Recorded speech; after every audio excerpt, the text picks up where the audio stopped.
Hello everyone and welcome back to the Great Ace Attorney Chronicles. My name is Winged Supernova.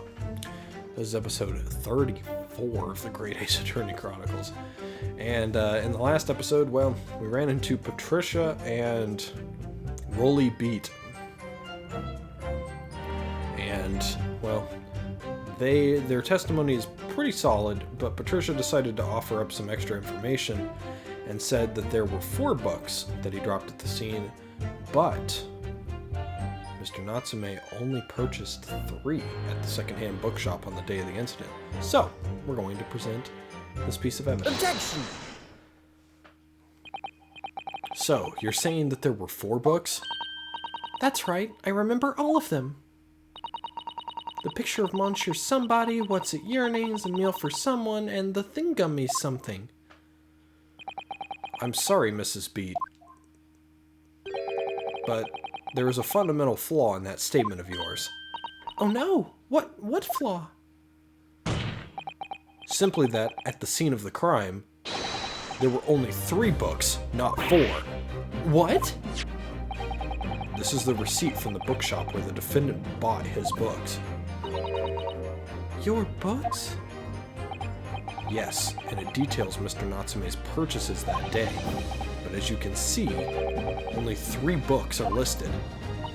Only 3? But no, that can't be. I remember seeing them. There were 4 books, I tell you. 4 dirty old books. Oh really? Have a good look at this photographic print of the scene of the crime.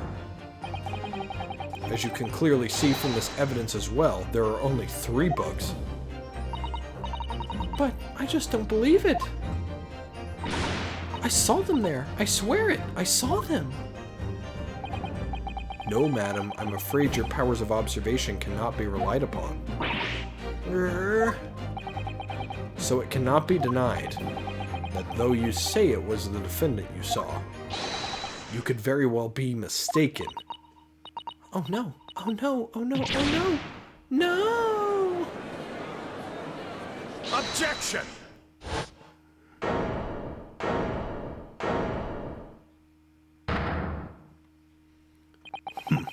It's plainly evident that it is your powers of deduction that cannot be relied upon, my learned Nipponese friend. What?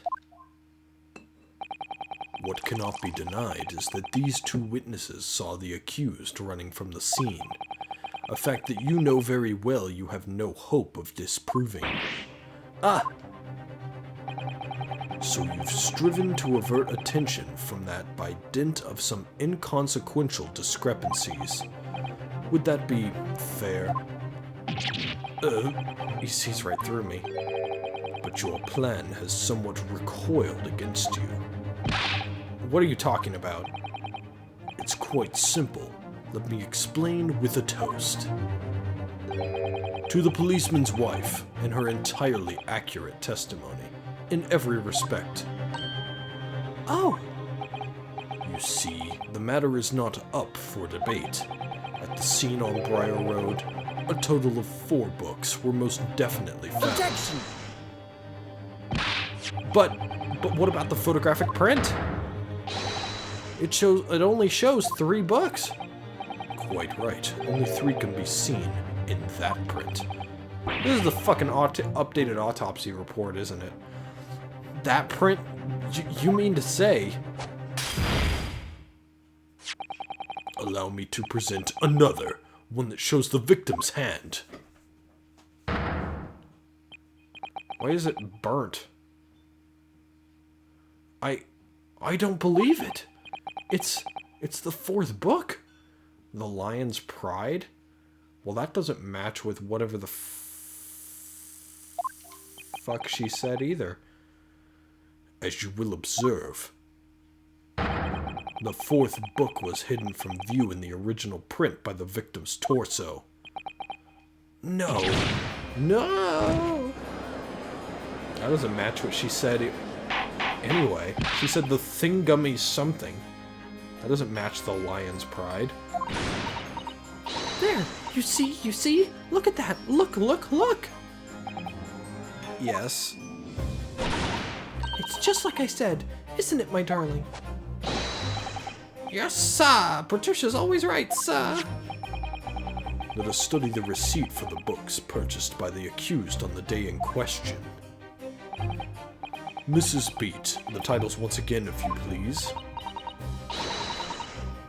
Oh yes, of course. The picture of Monsieur something or somebody or other.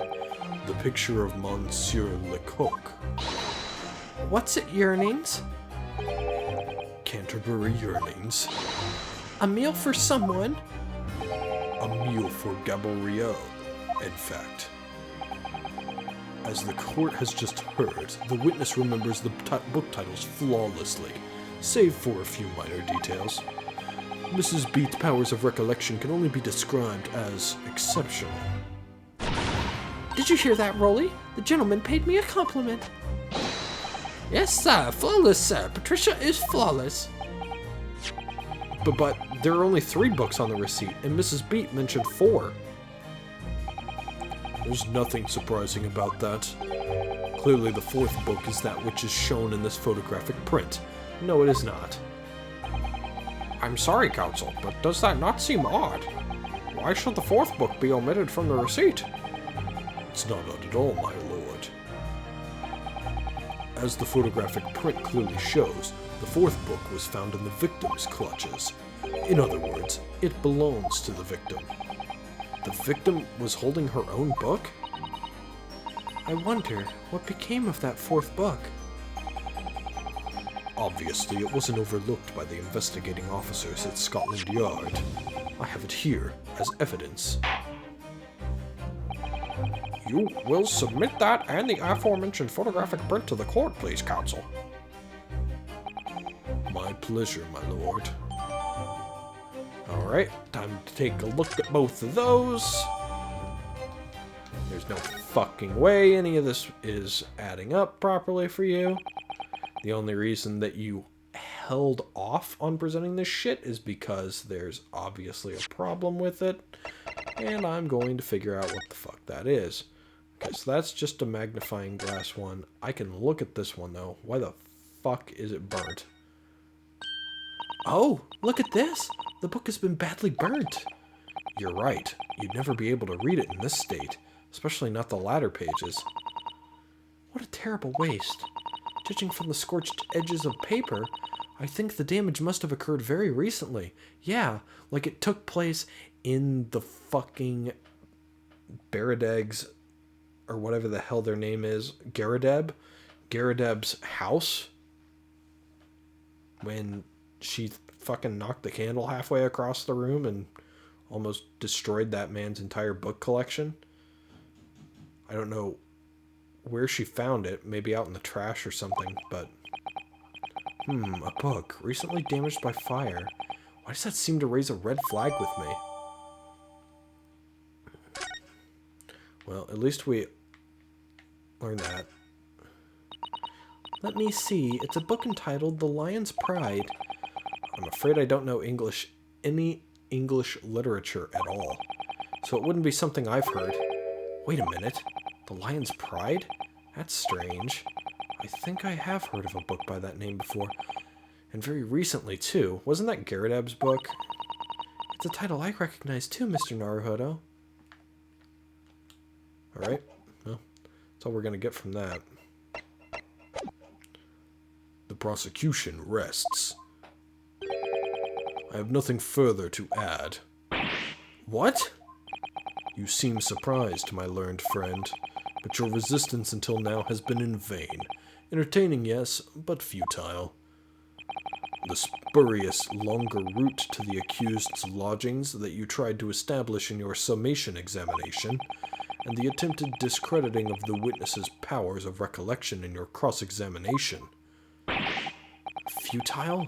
I walked right into this, didn't I? Too bad you can walk right out. Scot-free. You see, everything we've said is true. Isn't that right, my darling? Yes, Pat. Marry me, Pat. You're already married. So, perhaps the ladies and gentlemen of the jury would like to reconsider their positions. Should the court waste any more time on this Nipponese travesty? Or is it the decision you have to make all too apparent already? You have heard all of the witnesses and seen all of the evidence. This trial has run its course. Mr. Naruhodo, I'm afraid we are in a terribly precarious position. I know, but if I fight back in the wrong way now, I could very well just make matters worse. Think, Ryunosuke, think. What do you do now? I'm gonna go ahead and save, but I'm gonna raise an objection. Gonna go ahead and raise an objection, cause otherwise we're fucked. Objection! I'm not done yet. No, my learned friend, it's over. That last cross-examination was your final chance to establish a credible defense, and you failed. The die has been cast. There is no more room for debate. That's not true. That's not true at all. Well, it might be over as far as you're concerned, but... I can't think of what to say. I can. Tag me in. Tag team partner. Boom. If I may, Lord Van Zeeks, it seems somewhat boorish to close down the debate at this point. Your insignificant little eastern isle must be a lawless hole indeed. For a lowly judicial assistant to have the audacity to intervene at a moment like this. Oh! I am, to my shame, still a very inexperienced lawyer. So you will have to forgive me, but I consider my assistant's advice essential and her opinions invaluable. Mr. Naruhodo. One of this land's greatest guiding principles is tolerance, so the court will hear you, madam. Go ahead, Miss Susato, please. Very well. Pray, what insight can you give us? What have we all overlooked in this matter that you see fit to pursue further? Well, the court has been presented with new evidence, but only after the last cross-examination finished. I see. And you believe that this new evidence warrants further examination, do you? Mr. Naruhodo, what do you think? It's just possible that this new evidence might be the decisive proof we've been waiting for. The judge is sure to ask the members of the jury to announce their leanings in a moment. And of course, he's sure to ask you to explain what the crucial piece of evidence is and why. So we must take this opportunity to examine the newly presented evidence as thoroughly as possible. Yes, I understand. And thank you, Miss Susato. This is it. Susato-san has managed to win us one last chance here. I can't let it go to waste. Defense wishes to present evidence, my lord. Very well. The defense may present one further piece of evidence. Evidence that apparently offers a profound insight into this case and has hitherto been overlooked. Well, I'm guessing it's this. Take that!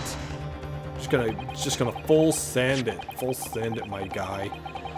The evidence in question is what we can see from the newly presented photographic print of the crime scene. The fourth book found in the victim's hand. Objection! We have already discussed the fourth book at length. Now you discuss the fourth book at length. Other than it being in the victim's grasp at the time of the incident, no significance has been attached to it. Just like you. Pursuing the matter further would be a flagrant waste of the court's time, as you well know. Yes, I'm afraid, counsel, I must concur with the prosecution on this matter. And I afforded you this opportunity. You led the court to believe that the evidence in question contained a hitherto undiscovered clue.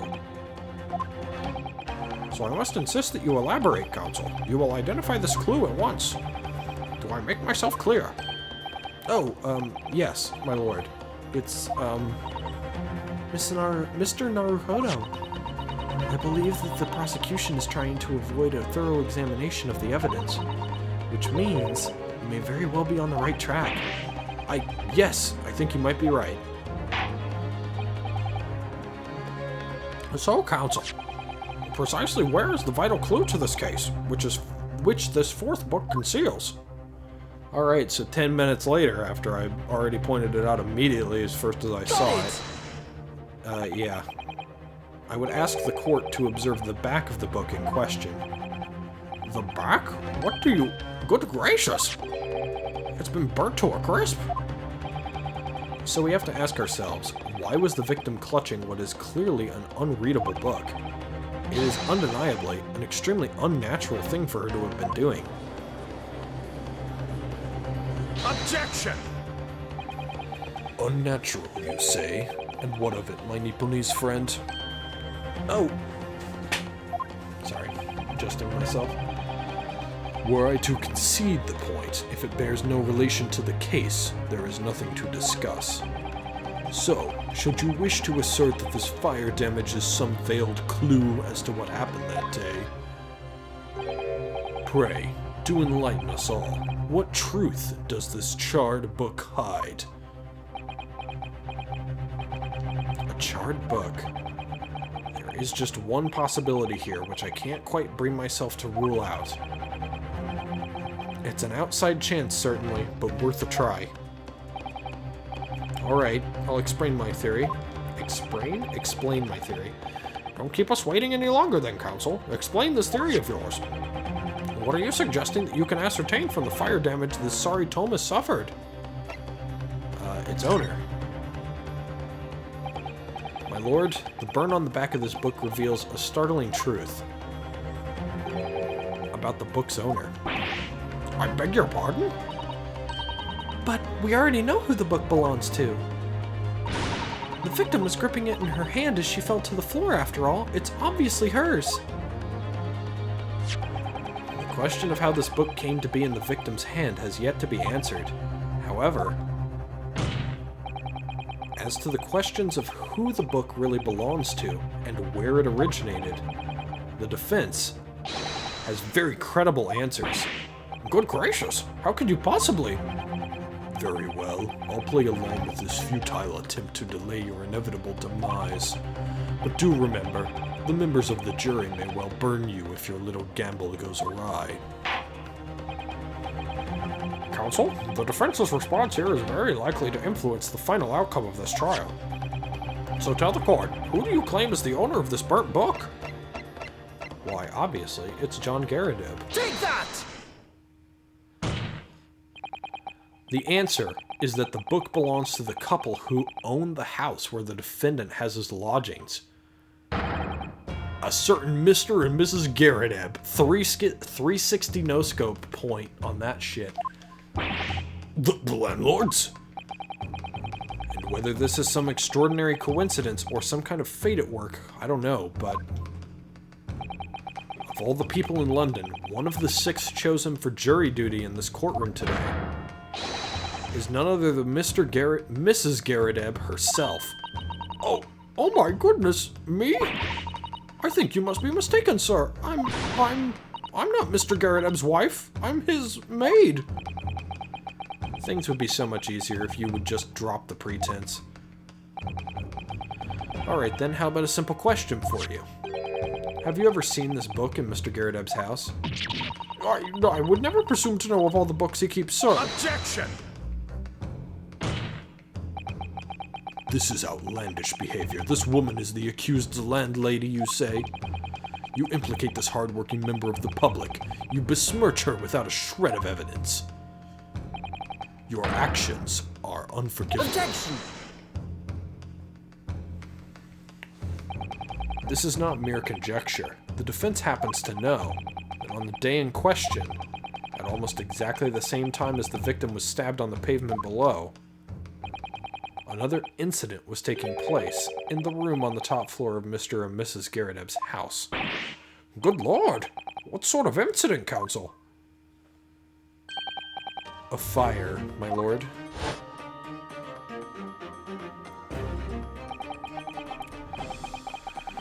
Oh god, I don't even remember your voice. Great to say it was. Happened in the blink of an eye, you know. The whole place filled with smoke. Couldn't see a bally thing. Didn't take long for the fire to spread, of course. The bally furniture started going up as well. Worst of it is, I lost my favorite. A book called The Lion's Pride. Ooh, that's a new face. The Lion's Pride. By Jove, the very same title that's the subject of this debate. Oh dear Objection! me. This is risible. All you've told the court is that a book by the same name was involved in a fire. In which case it would be reasonable to assume that it was burnt to ashes. And entirely unreasonable to infer that it magically removed itself to the scene of the crime. Perhaps it would make more sense if I told you that the cause of the fire was marital discord. Without going into details, it appears that Mrs. Garrideb was considerably enraged. So here's my thought process, right? If the room was filled with smoke, they would need a way to get the smoke out of the room. So they probably opened the window to get rid of the smoke, right? What if Mrs. Garrideb at that point then took that book because Mr. Garrideb said something like, no, my favorite book, or some shit like that, and he still wasn't admitting to have cheated on her or something? And she's like, I'll show you what I think about your favorite book, and then took it from him and threw it out in the snow on the other side of the street. You know, right where the incident occurred. Then the victim picked it up, and as she was distracted by the book, she got stabbed in the back. I think that might have been what happened. Though it is weird. Pretty freaking weird. Apparently, she continued to attack Mr. Garrideb even amid the flames. Oh, how awful. I can't even imagine being so horrid to the one you love. Can you, Rolly? Absolutely not, sir. My Patricia would never raise a finger against me, sir.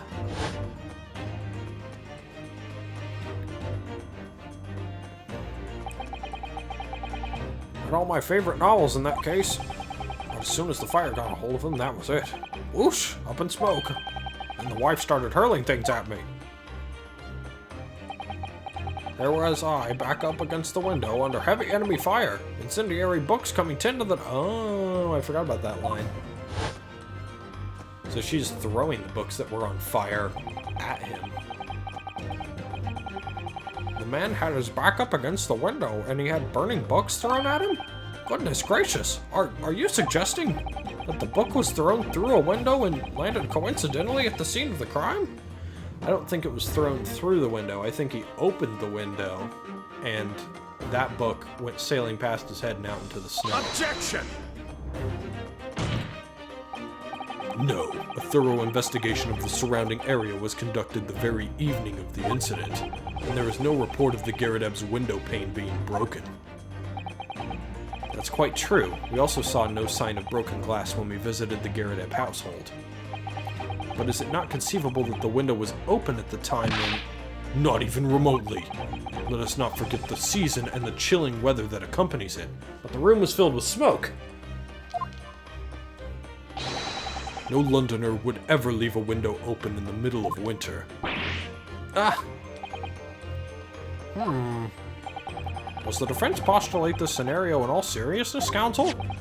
Do you earnestly claim that the book found at the scene was a flaming projectile thrown by Mr. Garrideb's wife? I believe it's a possibility, my lord.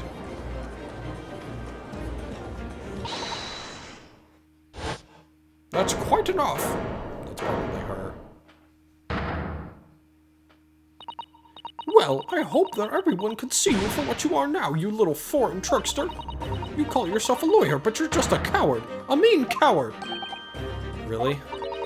Claiming that our little tiff set the whole neighborhood alight. Honestly. Implying that I'm merely posing as a maid for appearance's sake. How could you? It's nothing to do with this beastly case, not any of it. All you've done is sully our family's name. No, I assure you that was never my intention. Dragging an upstanding citizen's name through the mud simply to divert attention from your failing defense. Oh god, she hit the other guy. What the fuck? I should box your ears, that's what I should do. It's utterly unforgivable. Too right. Here we go. How long have we sat here now listening to this Nipponese spatting out his fancy foreign theories? But think about it. At the end of the day, the only person who could have possibly stabbed the victim is that little hunchback with the mustache, and he ran away from the scene, too. I do declare you're right. It's true. Yes, what did I tell you? Makes sense to me. Sorry? What's that? Well, if it would appear that the ladies and gentlemen of the jury are once again in full agreement, what is your position, Lord Van Zeeks? In truth, my lord, I feel that these have been unnecessarily protracted proceedings. But then one must always exercise patience in order to savor the best vintage.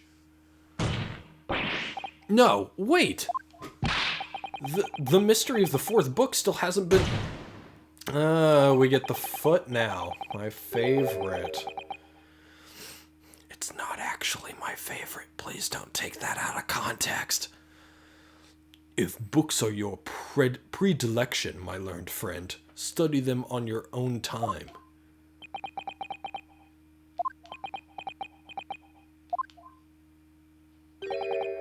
What? No forgive the discourtesy this time? In that case, ladies and gentlemen of the jury, you will now state your individual decisions regarding the defendant's culpability for the court to hear. Guilty. Guilty. Guilty. Guilty. Guilty. Alright. Summation examination part 2.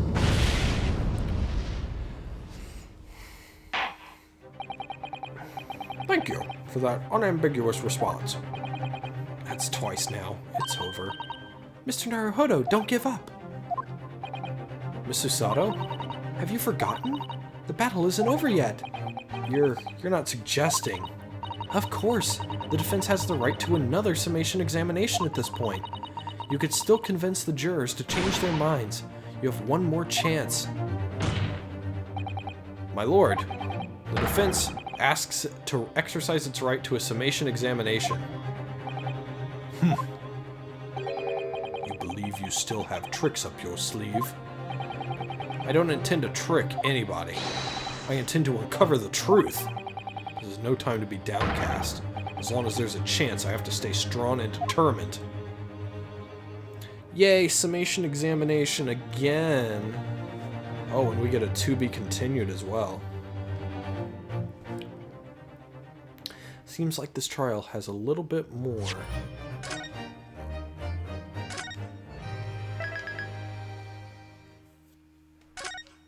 All right.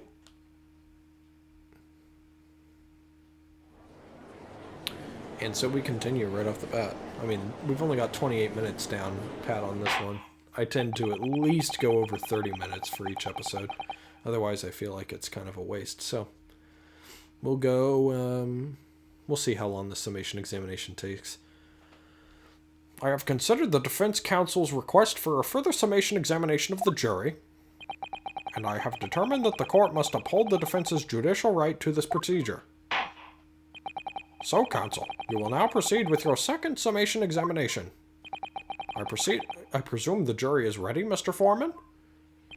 We are, my lord. Very good. In that case, I must ask each of you now to clearly state concisely for the court the grounds on which you find the defendant guilty of this crime.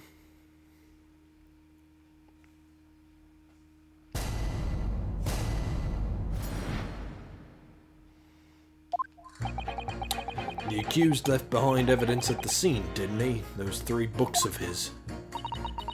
If there was some novel alternative explanation about how the victim was stabbed, I might reconsider. Even if the woman was throwing books, it can't be related to this crime if the window was closed, can it? Dearie me, it was only a little book, hardly life-threatening, even with a direct hit. Look, I just want to get this over with. If I don't bring home some pay tonight, I'll be in a tiny bit of trouble. Come to think of it, we had a fire at home a while ago. It gave me the sneezes. Alright, so we're gonna have to press some things here. Yes, considerably more tangible arguments from all members of the jury this time around, it seems, except for number 6. What the fuck are you talking about? Well, alright. With one notable exception, of course. My learned student friend was unable to find fault in the previous witness testimony. So the court must accept the fact that it was indeed the accused seen fleeing from the scene. And moreover, no one else was even at the scene to commit the crime.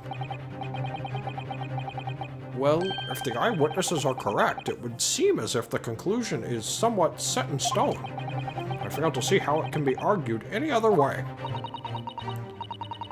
That means, I'm afraid, that during the summation examination, it's essential that you establish some other tangible explanation for the facts. But how? What would even constitute a tangible explanation here? Isn't it obvious? Who stabbed the woman and how? Those two details are all you need to provide. Simply give us a name and a method by which this attack was conducted. And there I was thinking this might be hard. But Mr. Naruhodo, you have to do it. Otherwise, this really will be where the trial ends. No pressure then. That's quite enough preamble. Proceed with the summation examination, please. I presume you are prepared, counsel. Oh, yes, my lord. All right, Ryunosuke, focus your mind now. Bam, bam. Clearly, the key to the summation examination is going to be juror number 4, the maid. Or should I say Mrs. Garrideb? We have a book that disappeared from the Garrideb's house on the evening of the incident, and the 4th book found in the victim's hand. There must be a way to link the two. Yes, that's what we have to find. Using every technique I've learned in my short career so far, whatever it takes.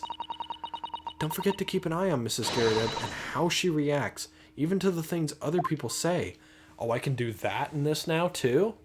Oh, boy. This will be interesting. So we're gonna get all of the mechanics right now.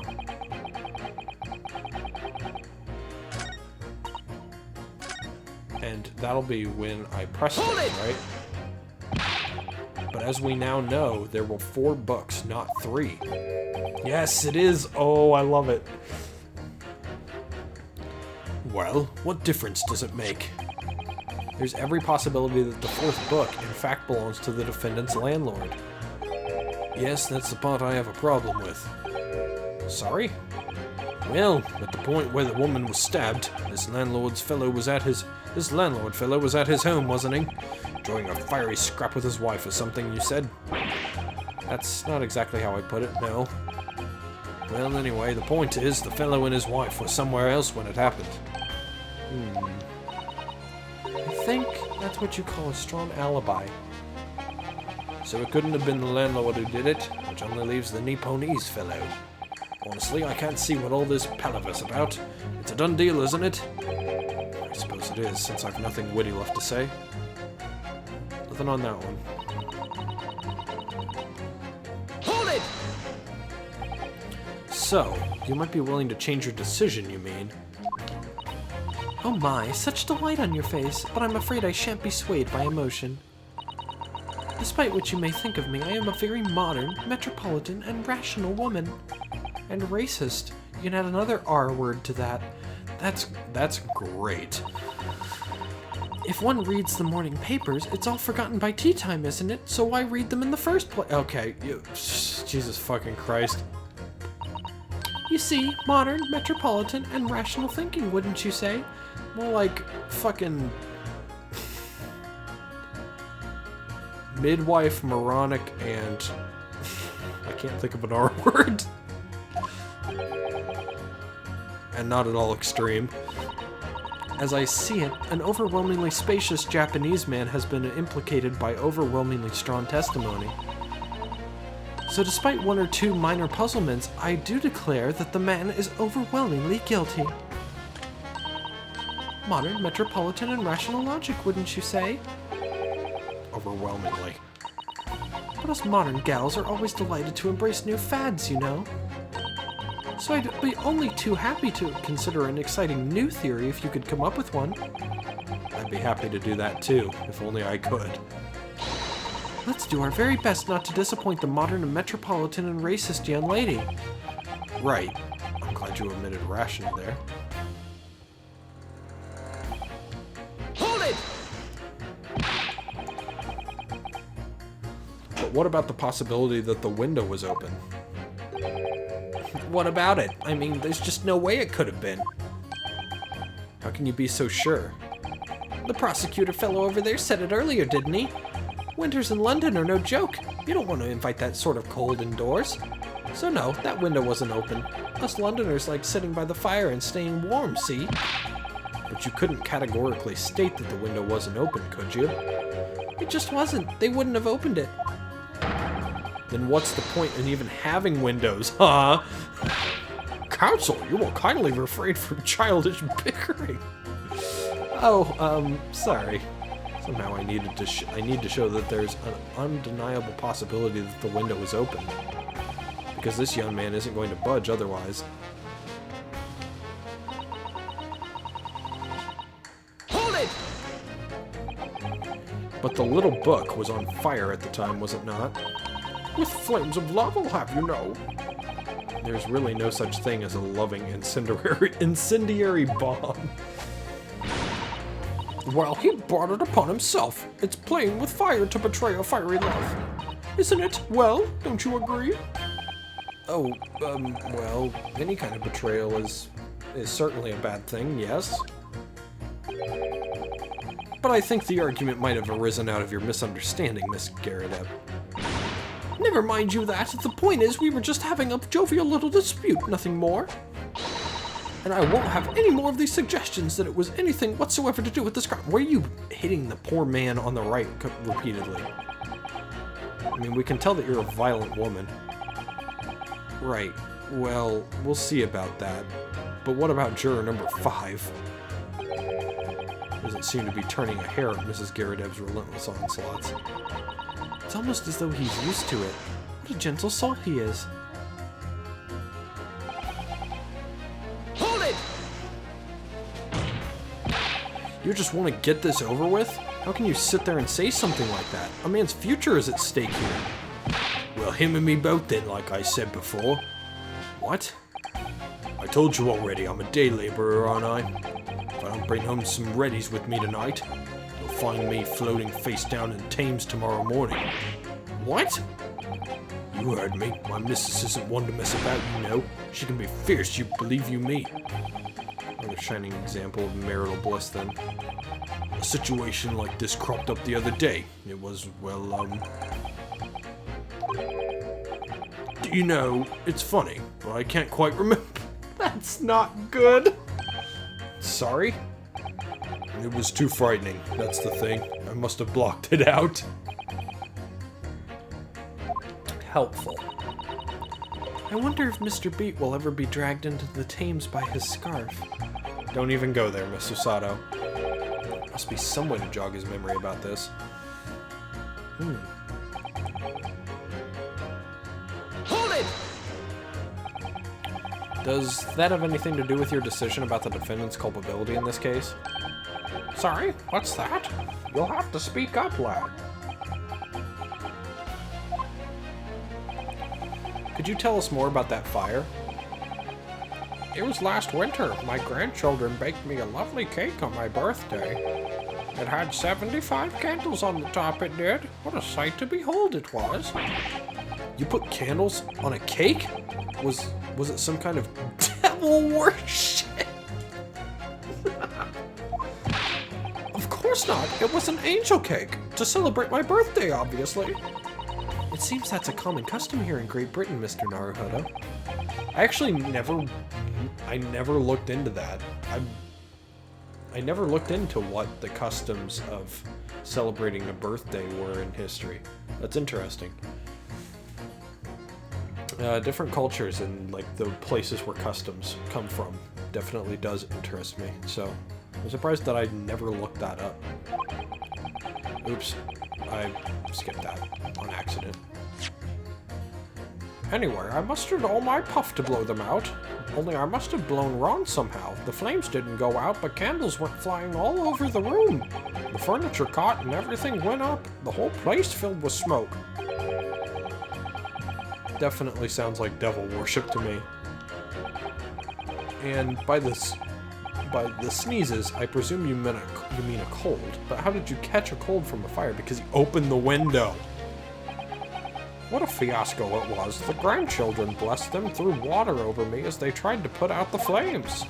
And then because the whole room had filled up with smoke, of course, we had to open all the windows to clear it. The windows?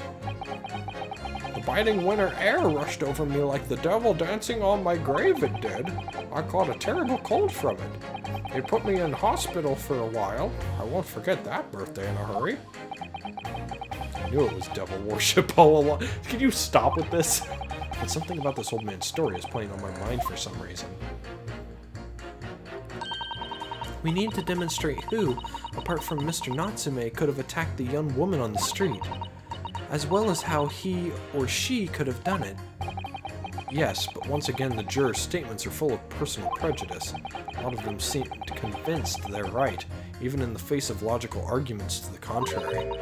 I think you're going to need to pit them against each other again to force them to accept An alternative explanation. Yes, I don't necessarily need to find contradictions between their assertions, just a connection might do the trick. Alright, I'll see what I can do. If anything stands out, I'll go in for a strike. That's the spirit. Oh boy.